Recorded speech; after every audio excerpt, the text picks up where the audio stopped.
Stav for organizing this. She'll be sort of taking the lead today and moderating our questions and facilitating discussions. So thank you very much again.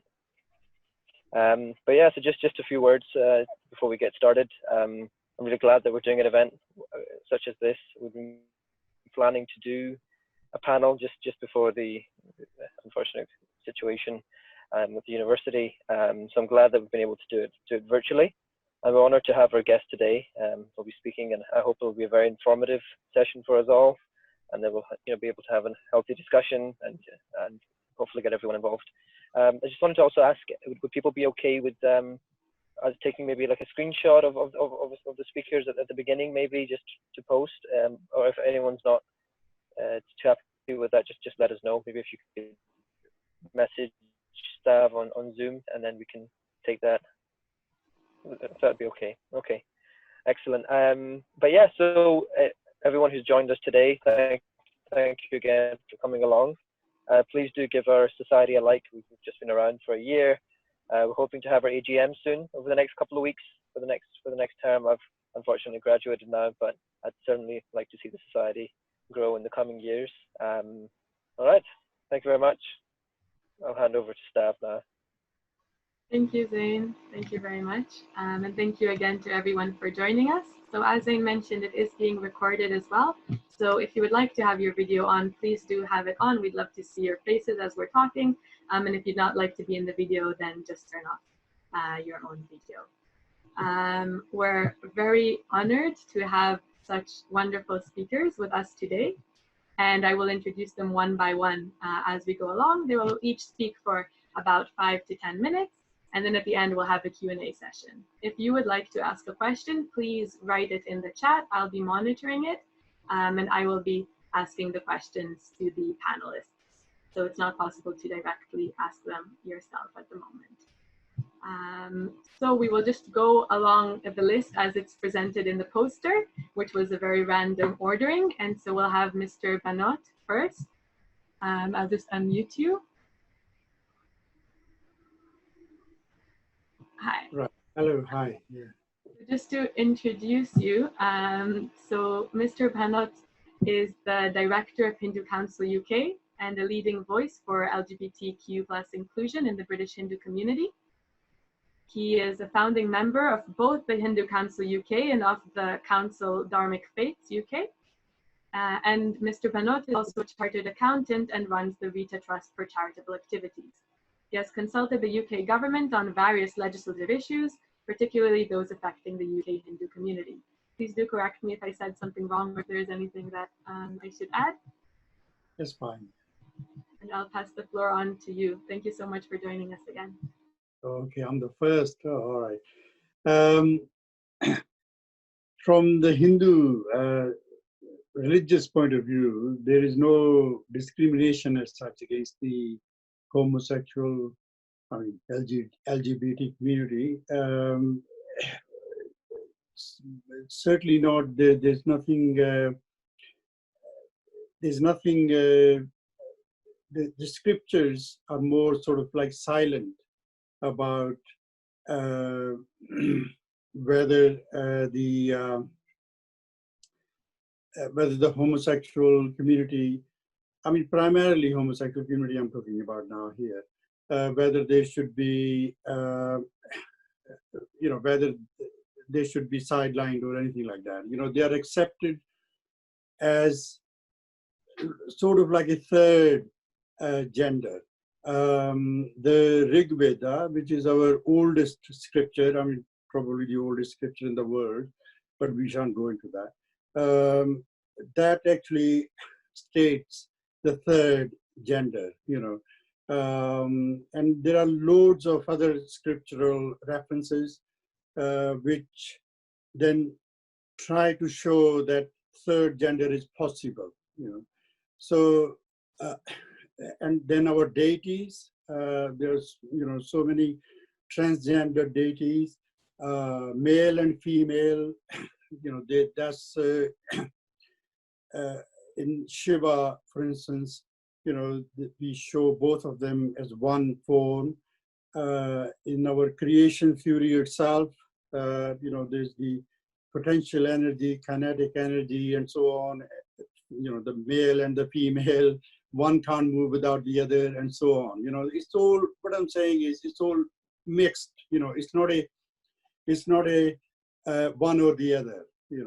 And then on top of that, we have reincarnation, and reincarnation means that sometimes, if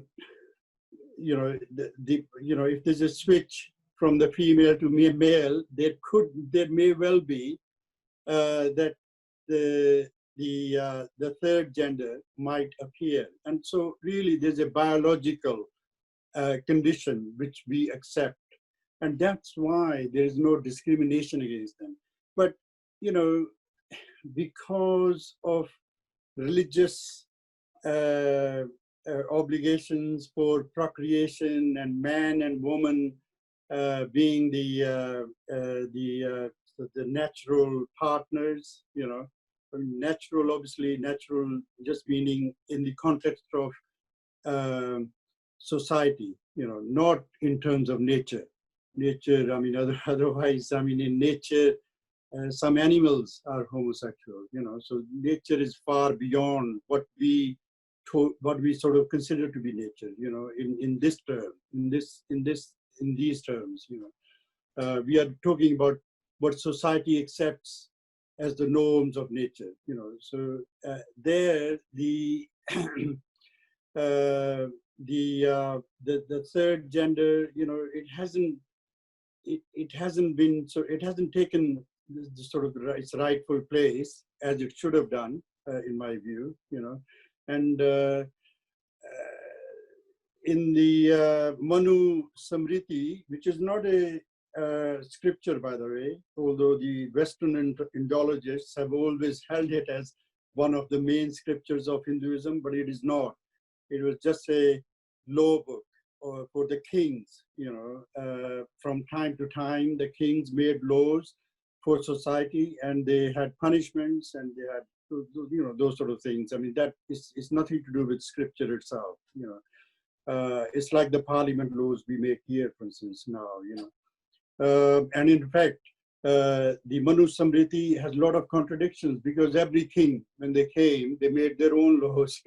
So sometimes they're a little bit contradictory to the ones that were in the past.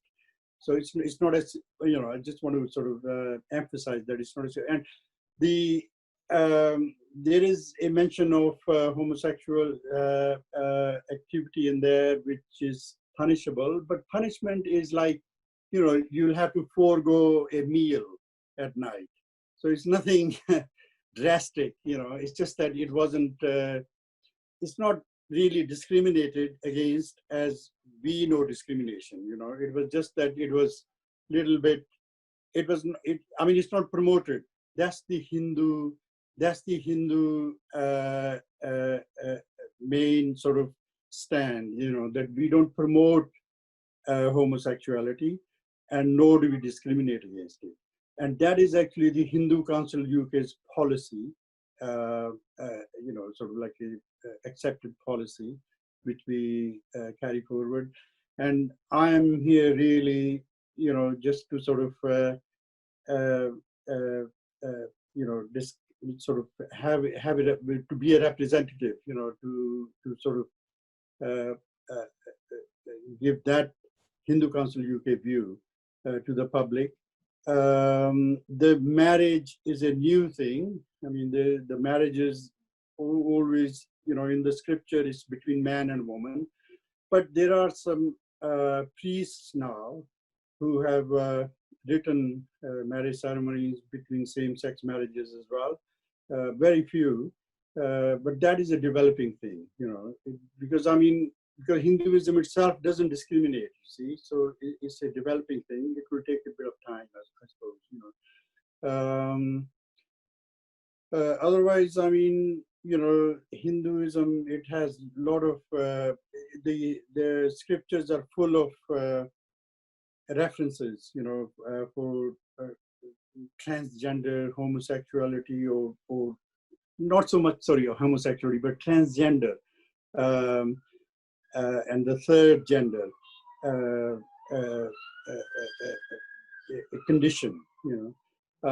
For instance, in the Mahabharata, there's a famous story which a lot of people can read on the Wikipedia about Shikhandi.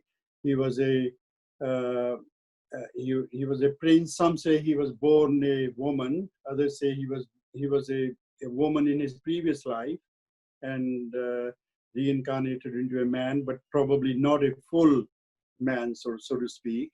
And when he was presented to fight this the grandfather of the battle, you know, Bhisham,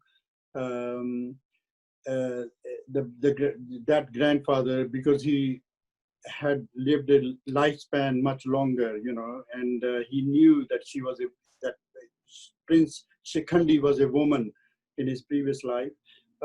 He laid down his weapons and he said, "I won't fight a woman," you know. I mean, these sort of references, you know, there's plentiful in Hindu scripture. So I think that's about it from me. You know, we have no qualms about homosexuality, and if people actually Hindus. Some of the Hindus who say that it's unnatural. I mean, but it's, you know, they don't understand fully natural. I mean, when you discuss it at a scholarly level, like we would do at Hindu Council UK, then they don't have a leg to stand on. Thank you so much, Anil. Yeah. We will be moving to Rabbi Mark because Cedric, I tried to email you. I can't find your name on the list, so if you could message me, please, then you will be next. Yes, so Rabbi Mark, if I could just introduce you, and please again add anything that you feel needs to be added. So Rabbi Mark Solomon is the interfaith consultant for liberal Judaism. Moreover, he's a part-time rabbi at the Edinburgh Liberal Jewish Community and the Leicester Progressive Jewish Community. Rabbi Solomon is also an honorary rabbi of the Jewish Gay and Lesbian Group and was the editor of Covenant of Love, Service of Commitment for Same-Sex Couples, which was published by Liberal Judaism in 2005 to coincide with the introduction of the civil partnerships in British law. So I'm just moving on to you. Thank you very much. Thank you, Stav. Thank you, Anil, for that presentation.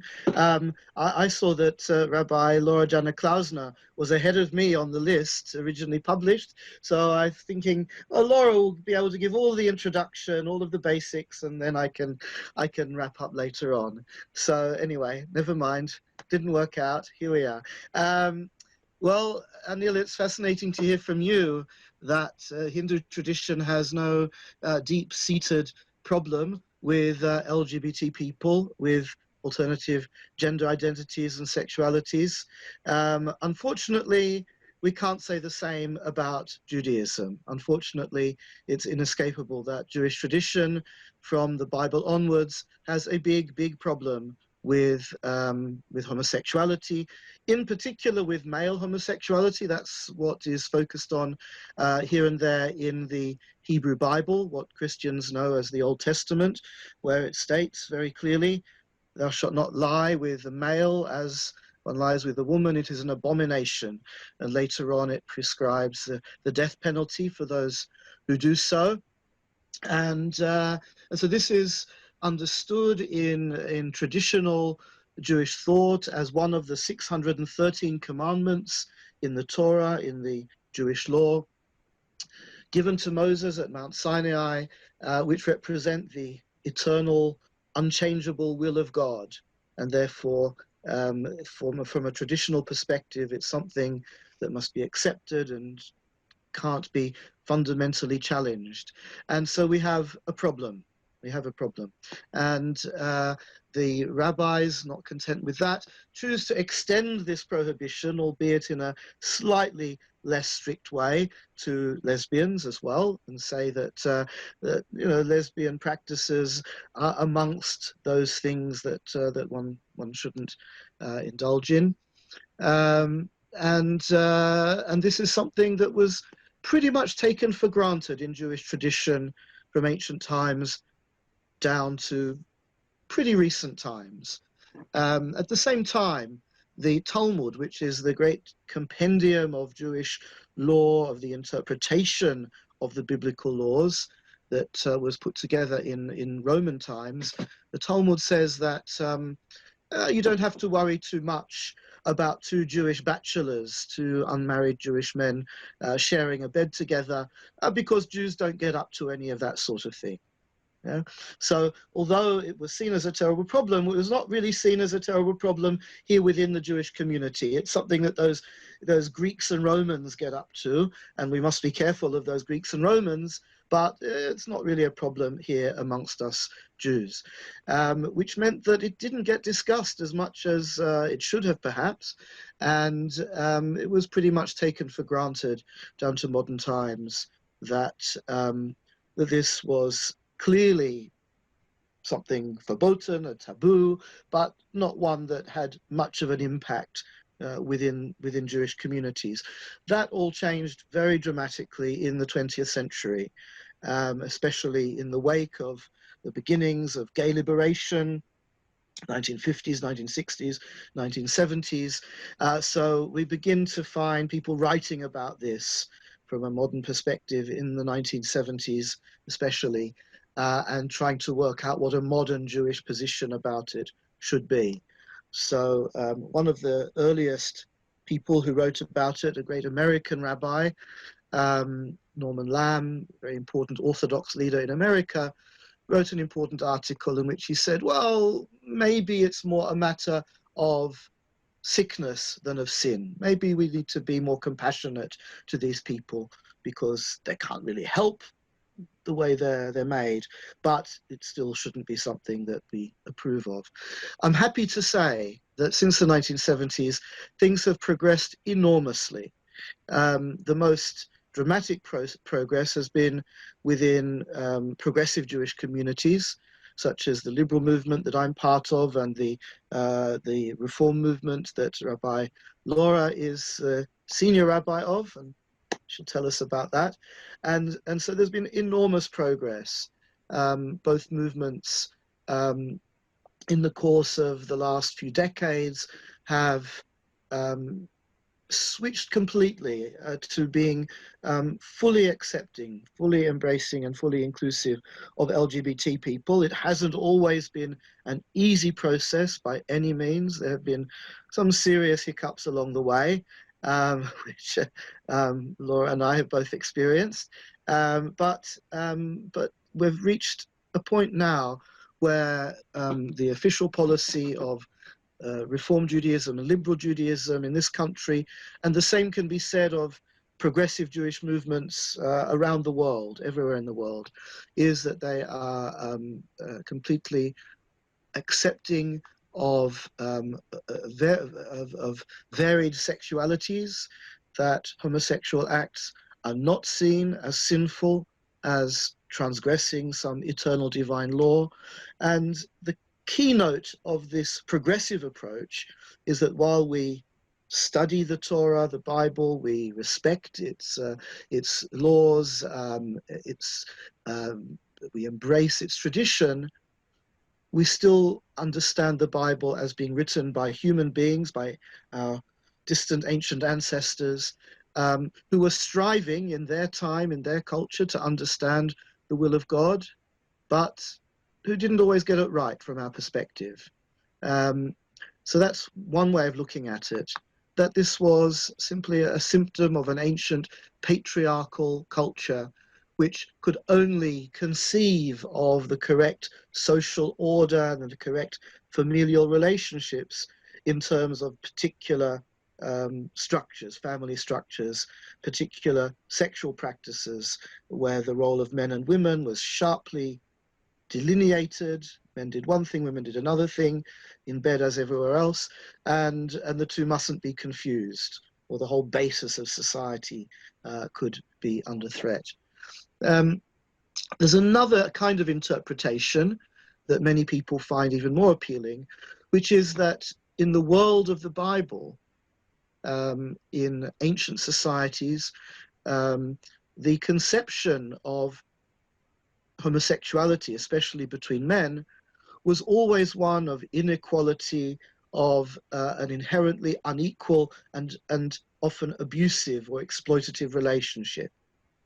So it was a society in which it was taken for granted that adult males, could do more or less whatever they pleased with slaves, with much younger males, so there were generational differences, with defeated enemy warriors who could be raped in order to show that they had been thoroughly and completely defeated and womanized in the process, and that therefore anal intercourse, which is what the Bible is understood to be talking about, was seen as an inherently abusive act, an expression of power, of control, of domination, and that what the Torah is forbidding is that kind of sexual relationship in any context, a relationship of dominance, of abuse, of exploitation. But according to many interpreters, if we are looking at relationships of equality, of mutual consent, mutual affection, then that's not what the Torah is forbidding. And so many people nowadays have adopted that line, that the distinction isn't between heterosexual and homosexual, it's between equal relationships and inherently unequal or abusive relationships. So my experience is that I grew up in Orthodox Judaism. I was attracted to being a rabbi from an early age, and also struggling from an early age with realizing that I was gay, and that led to many years of struggle before I could eventually come out.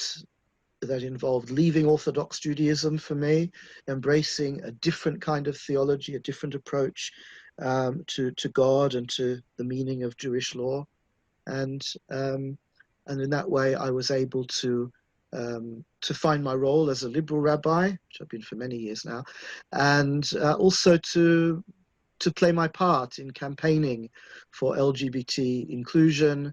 And the big thing that I was involved with, as Stav mentioned, was the fight for equal marriage within progressive communities. So I've played my own little role in that. And I could share many other stories with you, but perhaps at this point I should stop talking and hand over to one of our other speakers. Thank you very much, Rabbi. We will move on to Rabbi Janner Klausner now, and we'll wait until Reverend Cedric Blakey will answer us as well. And as I said, if you guys have any questions for any of the panelists, please do send me a message in the chat below, and we'll ask them at the end of the round. So I have a confession. I was meant to go before Rabbi Mark Solomon, and I sent in the chat a thing to Stav to say, please ask Mark first. And the reason is, A, he is my teacher, and out of honor, I think he should go first. But the truth is, because he'd do a zillion times better job of the survey. And don't do that face, because it's absolutely true. So what I would like to say are different things. One is just to correct Mark. His part in it, which is so interesting, is in addition to the lobbying, is a very important part. One is role modeling, and the fact that Mark is a teacher, very respected teacher, is out in a partnership, has enabled other people to go, well, if he can do that, so can I, which has really helped people. And the other thing that Mark has done is written liturgy. That's very important, because the thing I want to talk about is where the fight is, and how to lobby together. So very recently, a beautiful thing has happened, which has involved also Anil, which is an interreligious advisory board looking at LGBT plus issues, and particularly at the moment around issues of conversion therapy and the legalization of homosexuality. And I think that there's so the fights that we've had in the Jewish communities, plural, around existence of, legitimization of, dealing with the liturgy, the literature, the text, have taken, first of all, the role models to come out. So there have been some interesting documentaries that were quite changed people's lives, where queer Orthodox men particularly came out on screen, and people thought, gosh, they're saying my story. So I think that's a very important thing that happened, and that can happen. The issue around liturgy, rituals, the fact that we've made rituals that are, some take very heterosexual kind of formats and then turn them, and some are nude, and I think both work for different people. The idea that we work across movements is really important. And there is something in this moment, for instance, if you look at all these strange faces that we see on the screen, all these different religious backgrounds, saying by our presence as religious people, we are allies, we are LGBT plus people, and we will not put up with any kind of degradation, any kind of legalized discrimination, and we're here to celebrate. And one of the things that's changed, which I really love, is this language. We used to have this language of, we must do inclusion in our communities. Gay people or homosexuals are welcome in our communities. And what has changed is people who are welcome tend to be welcome for a cup of tea and then sent on their way after a few hours. And what has changed in the language of some progressive communities, and also at the edges of Orthodox communities, interestingly, is the language about othering and stopping. So I think the battles that I would love us to do together, the lobbying, the work together, is around the stuff that Mark has modeled, which is start with the text. Don't do some fluffy stuff about we're all in the God's image. It's just not good enough, I think. You know, I often say that fluffy thing too, by the way. But I think arguing in the text, because in the text is the power. Knowing the text, knowing liturgy, being role models, taking risks, and naming the hard issues that are involved. So Mark, Rabbi Mark, started with, don't go anywhere else, let's start with Leviticus. Because in the worst, most difficult texts are the important answers. And if you can answer, just like he did so beautifully and scholarly, people's questions, I think one of the reasons that Mark and I, people tend not to be able to shut us up, is because we both like text. And no one can schnunk us on texts. And therefore, we're not looking over our shoulder to think, oh, do we know our stuff? So if you want to fight this fight from a religious point of view, my first thing would be to say, know your texts and be willing to argue them. Then find your allies and together impact. That's it. Thank you very much, Laura. That was very powerful. Just to introduce the rabbi, because we didn't get to do that before, so they might give some more background information as well for people that will ask questions later. So Senior Rabbi Laura Janner-Klausner, or should I say the outgoing Senior Rabbi to Reform Judaism right now? Yeah. And she is also a leading voice for transgender and queer inclusion in the British Jewish community. In the past, she served as the director for the Center of Christian Encounters with Israel and trained Israeli-Palestinian dialogue facilitators. And she's also a current president of the Council of Christians and Jews, and has recently published Bite-Sized Resilience, a Crisis Survival Guide. Would you like to add anything to that? I guess if we can unmute you as well. Sorry. Wait. It's not letting me unmute you. I'm sorry, 1 second. Not sure why.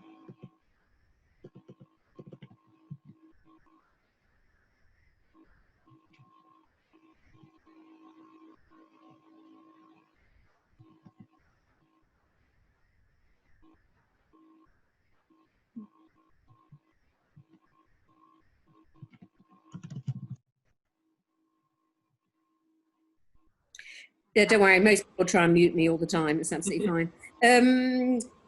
Just to say, that book is published in my personal capacity. It's a very sort of very, very, very honest book about resilience in crisis. And I just want to say that the Inter-Religious Advisory Board, I really love you to look at it.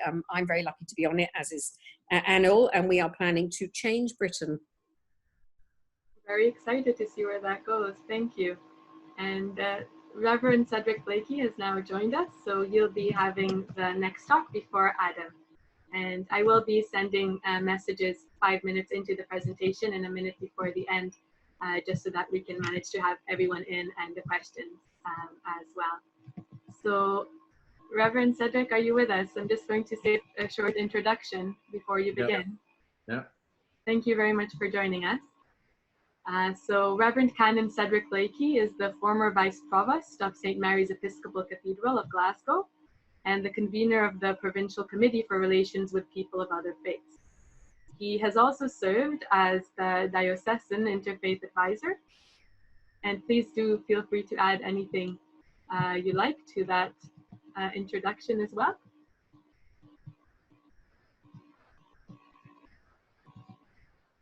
You muted yourself. I can now. I can unmute myself. That was lovely. Yes, thank you very much. Nice to be here.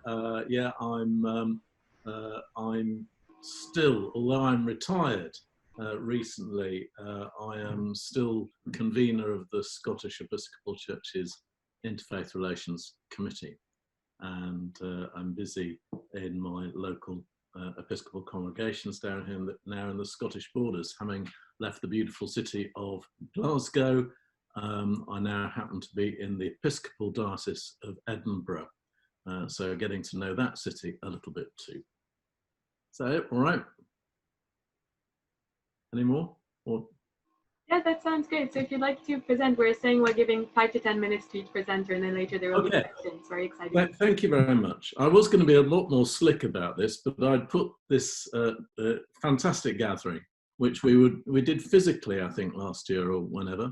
I'd got it very clearly in my diary for tomorrow afternoon, but I'm here, I'm just off the hills and out of the forest with my dogs, and I'm showered, I'm clean, I'm fragrant, and I'm really, really pleased to be here. It's so sad this year that Pride events are being electronic and not physical, but my experience has been since lockdown, I'm shielding myself, so I've been very good. I've been stuck in the house, and I'm being looked after, which is very nice.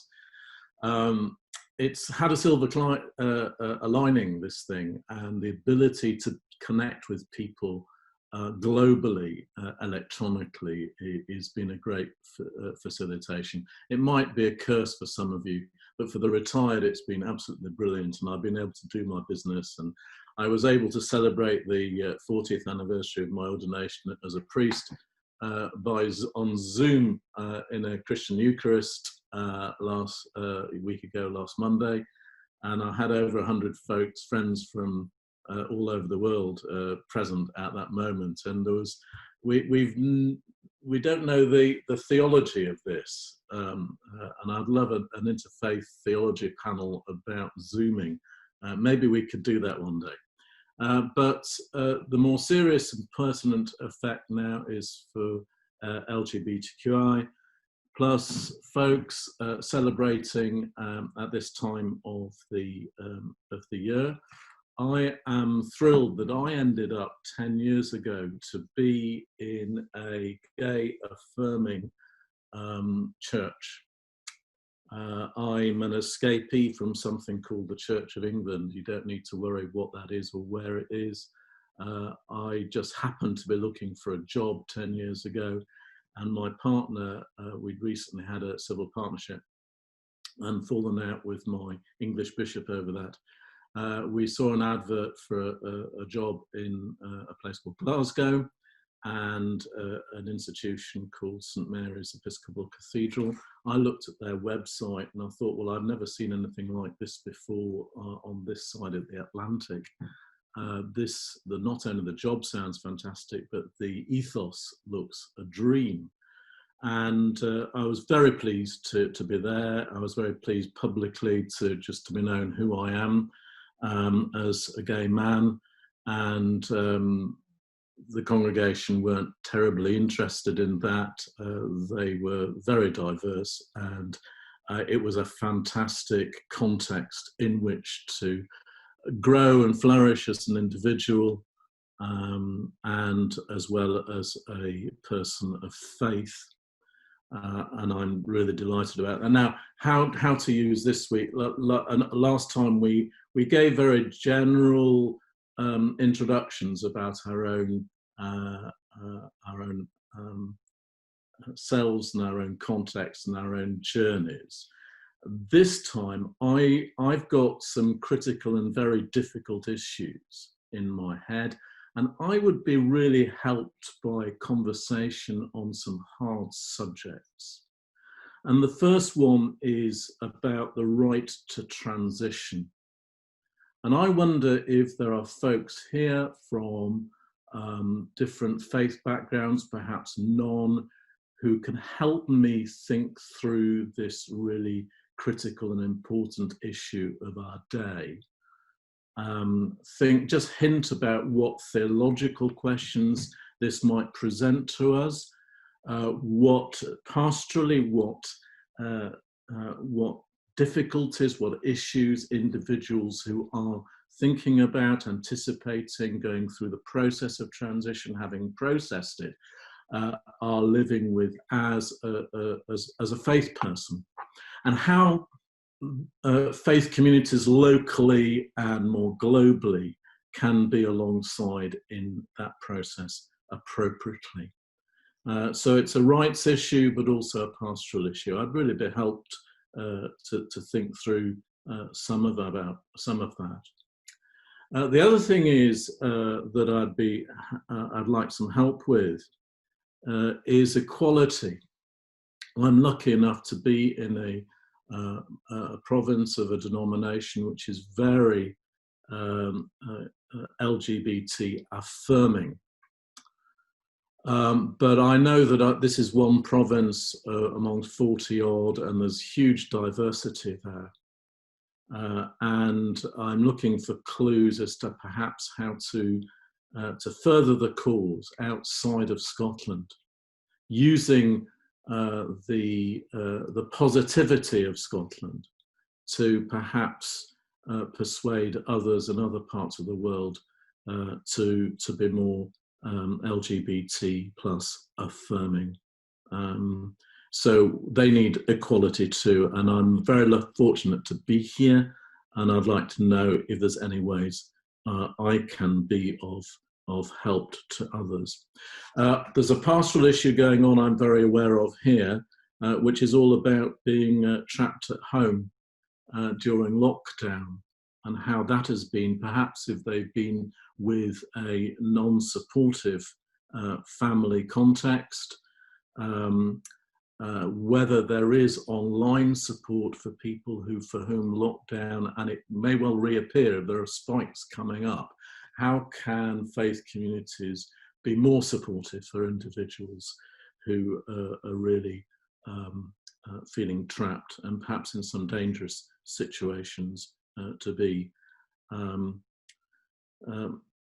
I think that's probably, I'd also really love to tease out some issues about conversion therapy and whether this should be made illegal or not, and what different faith communities think about that, and whether it's a campaign I would want to support. And what the issues are, how, if there's a safe space, I could perhaps present some issues about making conversion therapy illegal in a faith context, what sort of dangers lurk there for faith communities, particularly about policing people's prayers. So those are three issues that are in my head at the moment. I would be really helped, particularly if there are younger folks here that have got some comment on that can stir my brains. That would be a super help, and I'd be very grateful. Thank you. Thank you so much, Reverend Blakey. So our next panelist, last but not least, we're going to have Mr. Adam Hussain. I'm going to unmute you now and then introduce you as well. I'm very happy to have you. And what? Got unmuted. Yes. Can you hear me? Yes, perfectly. Yes, okay, great. So for those of you who don't know him, Mr. Hussein is a dance artist and somatic practitioner. His work explores the intersection of queer Muslim studies, spirituality, and performative art. He identifies as a queer person of color with mixed faith racial background. Over to you. Please again add anything that I may have missed, and I will send a message 5 minutes in and before the concluding words. Yep, so thank you very much for having me. I guess I'll just begin that.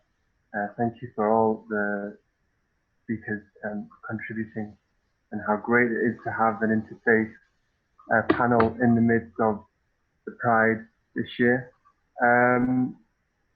I'm also really aware that there is a lack of representation from the Muslim faith community, from religious members, imams or Muslim ministers, discussing openly, and I'm trying to initiate a conversation around an LGBTQ queer affirmative space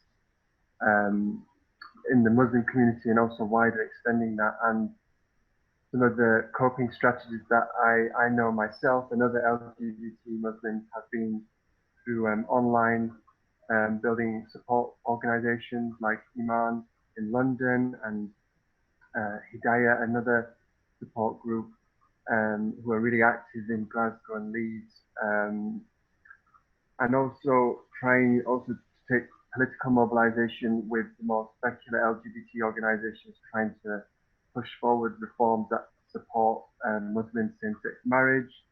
And I think, so it's an ongoing, continuing conversation that's really kind of at its grassroots, but it needs much more to further this. And so I'd be really interested to hear from others about, you know, what can be done. For myself, I have a very kind of a strong sense of, as an artist, the faith and spirituality dimension is very present in my work from a very bodily perspective, and also looking at intersectionality, identities of the person of color as well as queer, and how these kind of interface and they are co-present rather than being separate entities. So, for example, I read quite a lot of literature now talking about LGBT Muslims' experiences. It's often embedded in this discourse of Islamophobia, Muslim homophobia, and then so there's this kind of this struggle of how to make sense in this very kind of unstable space. And so my work has really been about questioning what it is to be Muslim and also queer at the same time. And that's when I was at the University of Edinburgh as a student. I came into contact with the chaplaincy and met Ali there, and this was a really wonderful space for me to really express, you know, bringing the arts and spiritual, a self-authored spirituality, I would say, which really was kind of not discussed in a contemporary visual art context where I was studying. It was quite an anti-religious space, as well as even in traditional Muslim spaces that I found in Scotland. And so using the body in a dancerly way in a public worship space was really kind of a taboo subject. But it was really welcomed actually by the church, in church services, which I'm sure Ali can mention as well if possible. So, I mean, that's a little bit about where I am, and my research now is, as an MA student, is about how I can reclaim the possibility to be the ground of the divine or the experience of the divine.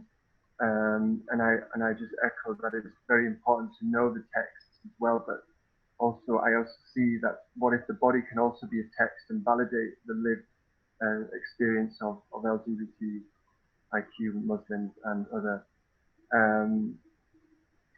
I think, yeah, I think I've mentioned everything, and I'm very happy to answer questions. And, yeah. Thank you very much, Anil. That was really helpful. We do have a few questions, but before we start with that, Jane does want to make an announcement. So I will just unmute you. Jane, Thank you. Thank you. So Jane is joining us from the LGBT Advisory Board of the government. Well, I'm a member of the LGBT advisory panel. I'm actually the director of the Ozan Foundation, which Anil Bhanot and Rabbi Laura have kindly already spoken, but are members of. And our work is primarily with senior religious leaders around the world to tackle the issue of discrimination based on sexuality and gender. I was very fortunate to meet His Holiness the Pope last November and produce a copy of our research. And I just wanted to flag that if you're not aware potentially of the foundation, you may want to Google Ozan. It's my surname, slightly unusual. Luckily, there's only one of me. OZANNE.foundation.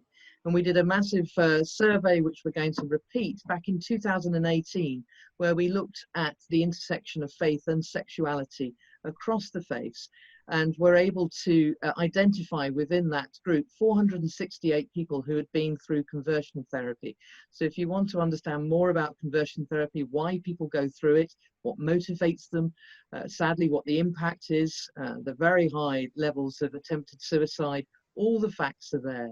And the one thing I'd ask, and the reason I've asked for a minute, and I'm sorry I'm speaking quickly, is that we're in quite a key moment with the government right now. And we're waiting to hear, been waiting for some time to hear how they will go about ending conversion therapy. And we very much hope that that will involve a ban. And we know that the primary culprits are, I'm afraid, the religious community, which is why our religious board, interreligious board with Anil, Rabbi Laura, chaired by the Bishop of Liverpool, vice chair is the Dean of St. Paul's, involves senior Muslims, Sikhs, Buddhists, across the board, are calling for a ban so that we can make it very clear that this is not tolerated in the UK. We then need to do the hard work amongst us here, amongst our communities, amongst our senior leadership, to tackle the theological thinking that has pushed people into trying to change who they are. I myself have been through 15 years of conversion therapy and it nearly killed me twice. And if you want to hear my story, just Google my name or buy, she says naughtily, my book, but you will hear the impact. There's a few radio interviews on the BBC. But we need to work together as a community, I think, to be honest about the damage that sadly faith has often caused the LGBT community, and move the rhetoric from what is often religion versus LGBT people to religion embracing and celebrating us in all our diversity. And that's why I'm really thrilled for this event today. So thank you for organising it. Thank you so much for your words, Jane, and also for sharing your personal experiences with us. So we're just going to start the Q&A. We have 3 questions lined up and we'll see if we have time for more. Just a reminder that this is a safe space operating under the university's safe space policy. So if someone asks a question that may put that at risk, I will have to cut you off. Mia Nicole Davis, you have the first question. Hi guys, I know some of you, but anyway, first of all, thanks everyone for speaking. Everyone said like such amazing stuff, but my question was, in all of you guys talking about you know, different faith views on the LGBT community, all of you made a point to differentiate between queer sexualities and like gender, so like the trans or non-binary communities, whether it be like third gender in Hinduism, or like, you know, I think it's 8 genders in the Talmud, or you know, like other examples of that. But why is it, if at least scripturally speaking, if like, I suppose like the trans community is more accepted, at least on paper, why is it that it's less talked about in communities of faith than sexuality specifically, or why is it considered even more of a taboo? Thanks. Thanks so much, Mia, for that really great question. Before we have the answers, I know that Rabbi Jenner Klausner does have to leave, And as Zane requested, we do want to have one photograph of everyone together for social media. So if everyone that doesn't have their videos on wants to turn on their videos just for the purpose of this picture, please do. And same for everyone that doesn't want to have their picture taken but has their video on. So I will just take a picture right now.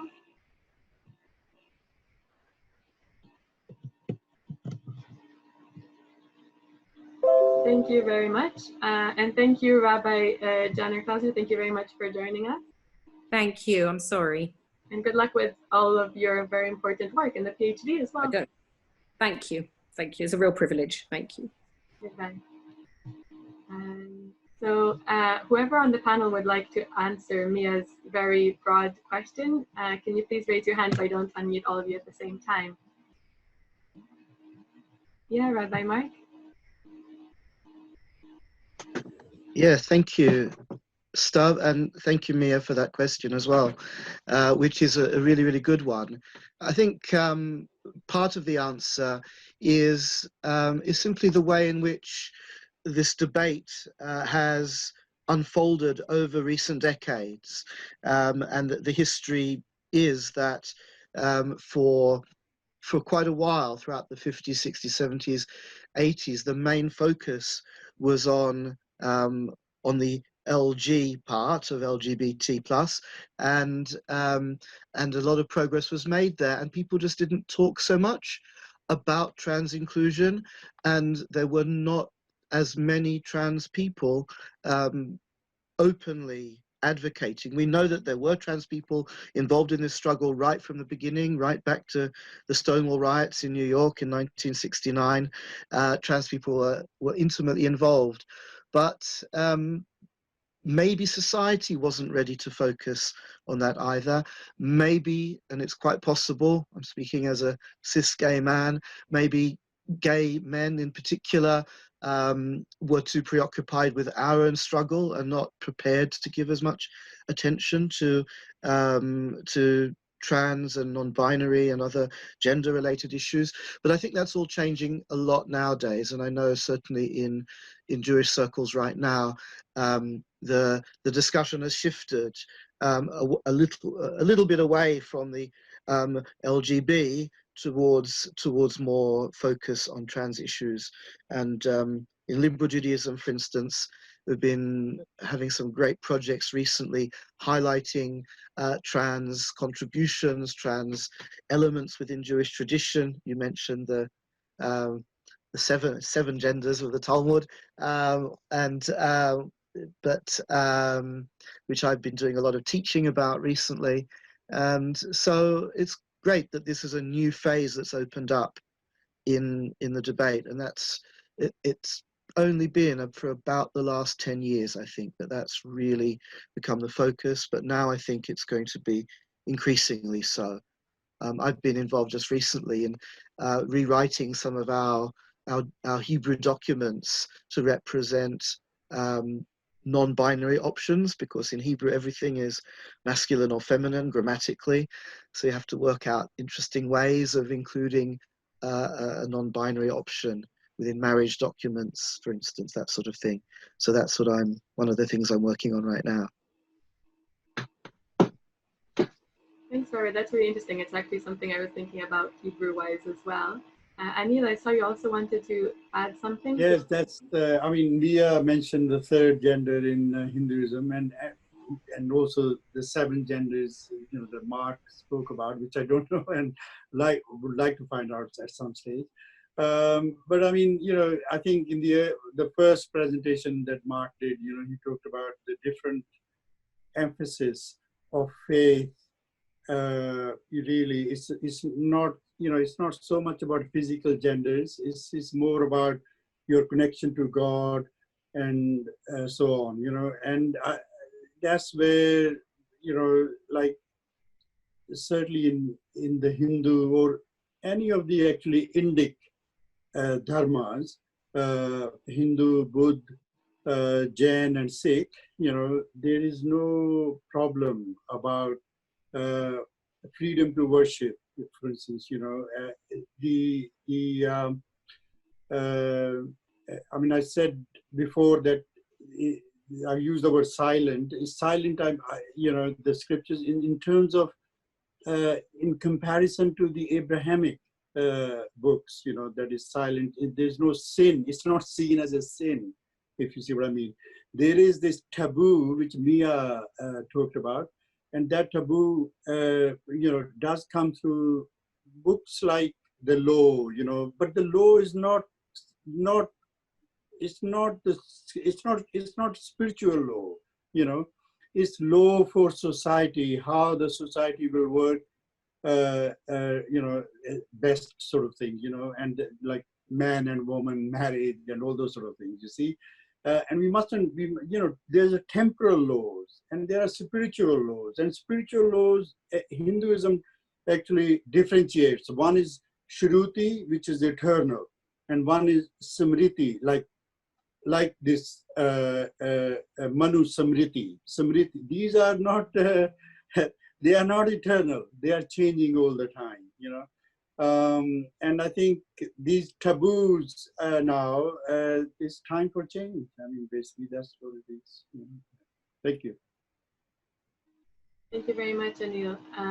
Adam or Cedric, would you like to add anything to what the other two panelists have said? Yeah, Adam. You're in. I mean, yeah, it's not an area that I'm very familiar with, but I know there is literature that from an openly gay imam in France. We're actually really close right now. Ludovico Zahed, who has written a book on homosexuality and trans identity, and is giving a study of the scripture and reinterpretation of that. So perhaps that might be helpful, or yeah. Thanks. And Rabbi Mark, you wanted to add something as well? Yeah, thanks, if I may. I just realized that I don't think I quite spoke to the truth of the issue of Mia's question, which is that, in my perspective, a lot of what we are trying to do, we who are fighting for LGBT plus inclusion and are struggling against centuries and centuries of patriarchy. And within patriarchal structures, it's one thing to argue for the right to be gay or lesbian, so for homosexual expressions of love. But historically, they can be fitted quite well into patriarchal social and power structures. Trans is an even bigger challenge, I think, to patriarchal systems, because it completely dissolves the whole concept of patriarchal power, which is linked to a particular concept of gender. And I think that's one of the other reasons, maybe the more important reason, why it's taken longer for us to begin to face up to this, to come to terms with it, to embrace it and to explore it, which we need to be doing now. And in Jewish theology, one of the exciting things that happens is that, you know, we're queering God as well. We're showing how, in all kinds of ways within our mystical traditions, deep within the biblical language as well, there are ways of subverting the patriarchal idea of God and showing that God is really queer. Thank you, Mark. And Cedric, you wanted to add something? Yeah, I was just going to say thank you, Rabbi Mark. I'd just written down before you started speaking patriarchy with a big P. I wonder if it would be appropriate just to bring in Joe Russell here, who I know who pastorally, professionally does a great deal of work with people exploring gender identity.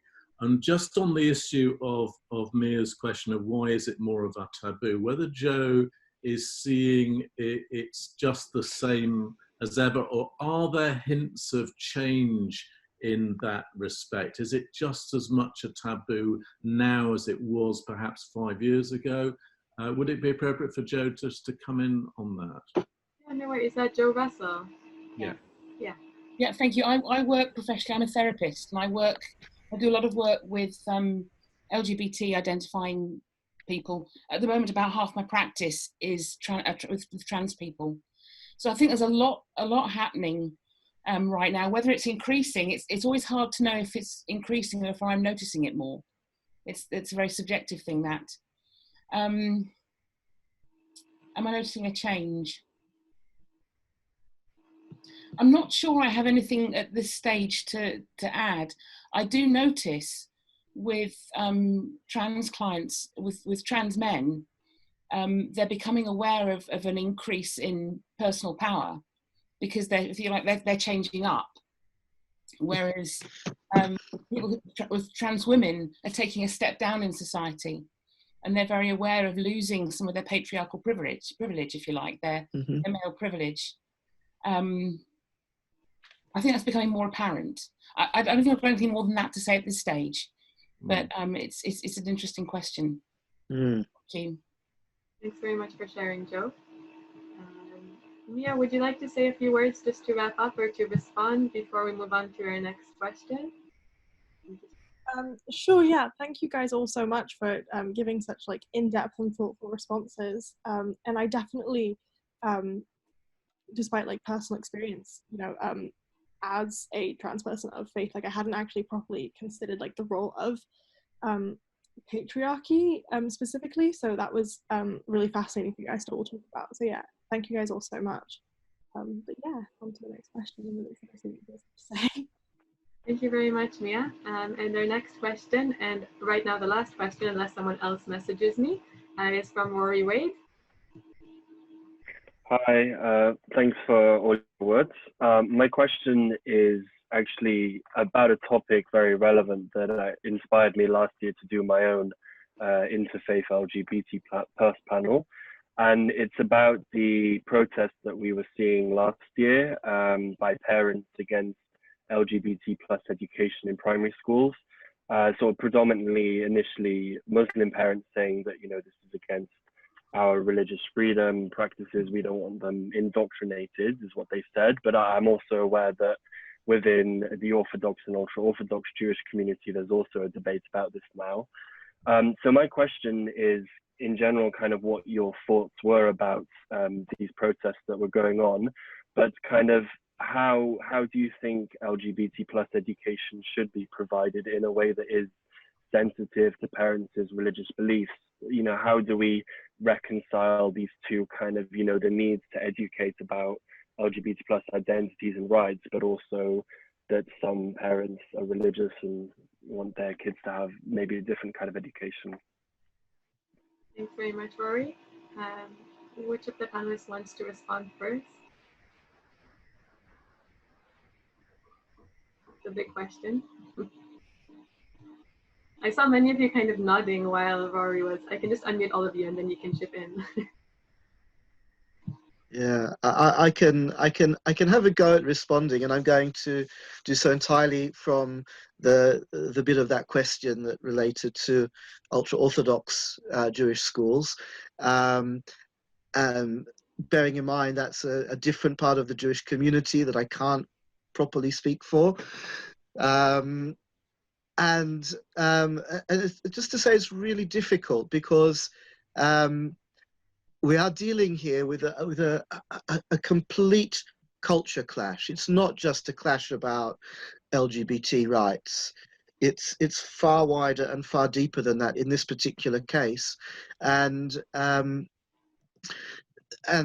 people who represent those very minority parts of the Jewish community, in parts of London, in parts of Manchester mainly, say that and it's absolutely right that in their schools, in their upbringing of children don't hear about or learn about sex at all in any way, shape or form.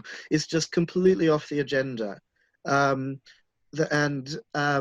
so within that context, demanding that those schools include appropriate LGBT plus education when they don't get any kind of sex education whatsoever, because it's considered anathema in that culture even to talk about sexual things in a public context and with children and stuff.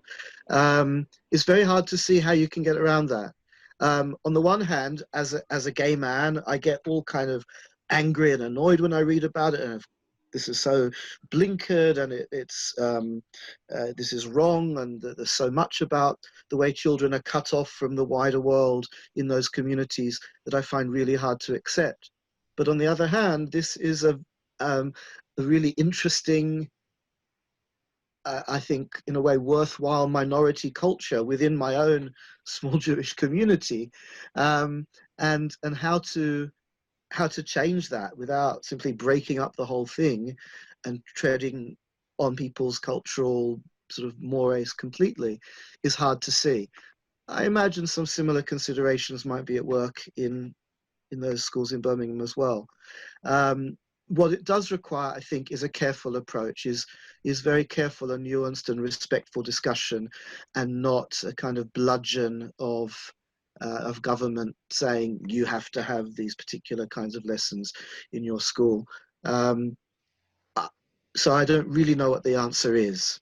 I hope there is one day going to be an answer to that. Sorry if it's not a very clear answer. Thank you, Mark. Does anyone else on the panel want to respond? You're all unmuted, so just go ahead. I mean, generally speaking, any education, and certainly any public education, needs to reflect the society in which it is set. And there needs to be age-appropriate education in its fullest term on all the issues that we face now, whether it be race, gender, sexuality, class, wealth and poverty, whatever the critical social issues are. Our public education needs to reflect the communities which are represented in creative ways. And I know that's what a lot of educational specialists from the secular and at its best religious traditions attempt to do, and we can do no better than to support those efforts.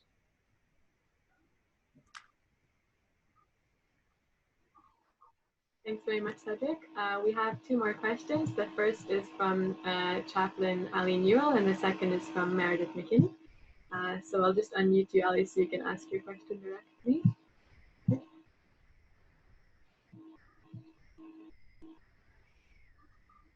There we are. Thank you all, first of all, so much. It's just been such a fascinating, wonderful discussion and space to be in. This question is actually for Adam, and it is, what is it like to express some of these issues we're discussing today in dance form? Adam, you can take any that you would like. What is it like to express these forms? What was the last bit? These issues, or one of these, you know, what we're discussing. Yeah. These struggles. It is a struggle. It's a negotiation of many fragments of identity, and I found personally being in a somatic community has been very supportive and nurturing of that exploration. It's one that I haven't yet sort of taken out into a broader public situation.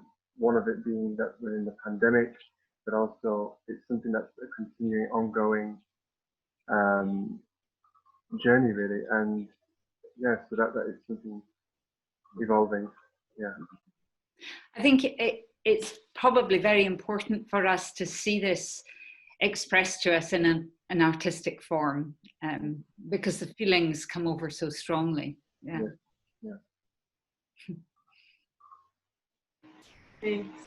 So our next question will be from Meredith. I'm just trying to unmute you. And Meredith is also the Community of Roots. Oh, sorry. Oh, you're fine. Very happy to have you here. Thank you. I'll echo all of the other question askers and say thank you for putting this panel together. I'm very excited to get to attend, although virtually. Yes, as Stav said, I'm part of an organization for university students here in Edinburgh called Roots. We are a Christian organization. We have a Christian foundation. One of our foundational parts of Roots is that as we are a Christian foundation, this is a space that is open to any student no matter what. So as a Christian, my question is, as a Christian working in a pastoral role with university students, the organization where I work is fully affirming, but our umbrella organization that Roots is part of is not fully affirming. And at the same time, the church that I'm part of here in Edinburgh is also not fully affirming. I fully believe that if we all leave these non-affirming spaces, that those spaces are much less likely to change. So is there a point at which leaving makes more sense? As well as, do you have any suggestions for pushing the organizations that any of us are part of farther down the road?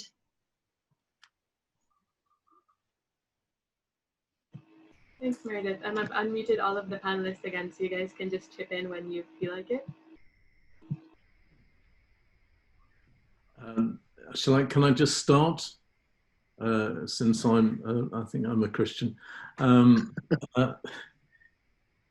I have experienced times when I wanted to flee from the organisation that I've been part of because of its treatment to me and others who, on the grounds of sexuality.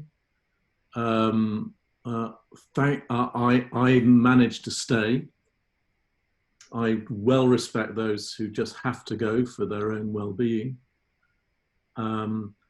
I happened to stay because I had the support I needed personally to affirm the fact that of who I am and my sexual identity, the fact that actually this is my church, this is my faith, this is my organisation. I not only chose to belong to it, but in my case, I've been involved in it since I was born. So I was able to develop a certain stroppiness in respect of it. But I was only able to do that and survive in it and act in that because I'd got friends around me who said things like, Cedric, we need you here, we need you there, how can we help? And were there for me when times got very, very difficult. So that was a bit of my story, but I think it's few people that can do it on their own, but we can achieve so much more in changing culture that we are if we have good friends out with the organisation and alongside us. Thank you, Cedric. Does anyone want to add anything? I can add a little bit, I guess. I'm someone who had to do the opposite. I had to leave the Orthodox Jewish community that I was part of because I knew that I simply wouldn't survive if I'd stayed. I would have had to carry on living a double life deep in the closet, and I knew that that would destroy me and be impossible. So yeah, I had to leave. And now, nearly 30 years, 20-something years later, last year we saw the first openly gay rabbinic student, male Orthodox rabbinic student, being ordained as a rabbi under very controversial circumstances. The body that he was studying with originally, in the end, refused to ordain him because he announced he was getting engaged to his boyfriend. And that was just a step too far for them. But then another Orthodox rabbi did agree to ordain him as a rabbi. So that was a historic first from 2019. How much that will be accepted remains to be seen. But it shows that change is possible, dramatic change has been happening. I guess it depends if you can stay somewhere with integrity and help in some way to change the organization from within. But if you can't stay with integrity, in other words, you can't be yourself at all, or if you can't help that organization change, I guess that's probably an indication to leave. But if you think you can do one or both of those things, then it might be worth sticking it out and staying and watching the change happen inside. Thanks, Rabbi. Adam, you also wanted to add something? Just echo what Mark just said. I also had to really leave even a very kind of, let's say, less conservative and Sufi community within the mainstream Muslim faith, and it was actually more empowering to actually leave than to stay and try and wrestle with religious figures or even people who were kind of condemning homosexuality, but at the same time allowing that we don't allow homophobia, which I felt was pretty contradictory. So it was just, for me, it was just best just to remove myself. And for me, that is an empowering position to be in, and to make artwork about those experiences and to write that in academic writing from ethnography and is where I have found my voice in that. Wonderful. Thank you, Adam. Anil, would you like to add anything before we move on? Hi, I mean, this is more about the Christianity side, really. I wouldn't be, but I mean, all I would like to say is actually that I think as Laura, before she went out, when she talked that liturgy is important, and I think Mark is working on that for the Jewish community. And all the religions, they need to, I mean, including Hinduism, is that liturgy bit that, we need to concentrate on. Because what I'm saying is, you have to approach it from a spiritual angle, and separate it from all these societal laws, which are tabooed and whatever societies thought, was best for society at the time. And now society is changing. But if the spiritual liturgy is, created, it becomes more accepting and so on, then those temporal laws, they'll slowly begin to wash away, you see. Because the spirituality has got a lot of strength, much more strength than the temporal laws. It's, eternal. And we have to bring that message that this is the eternal spiritual message, and the union between man and woman, or man and man, or woman and woman, and so on. It's a question of, foregoing our egos, as we would say in Hinduism, training ourselves. It's like a self-sacrifice, living for the other, and so on. And this is all part of our spiritual progress towards God. Thank you very much, Anil. We're going to have a comment from Jonathan from the Staff Pride Network of the University of Edinburgh before we move on to concluding statements. So Jonathan, I've unmuted you. Thank you. Hi. Yes, it's very nice to be here. Thank you, Stav, for inviting us, and as well Harriet from the chaplaincy is on our network mailing list, as the chaplaincy have been strong allies, and we were very pleased to circulate the information to our members about this.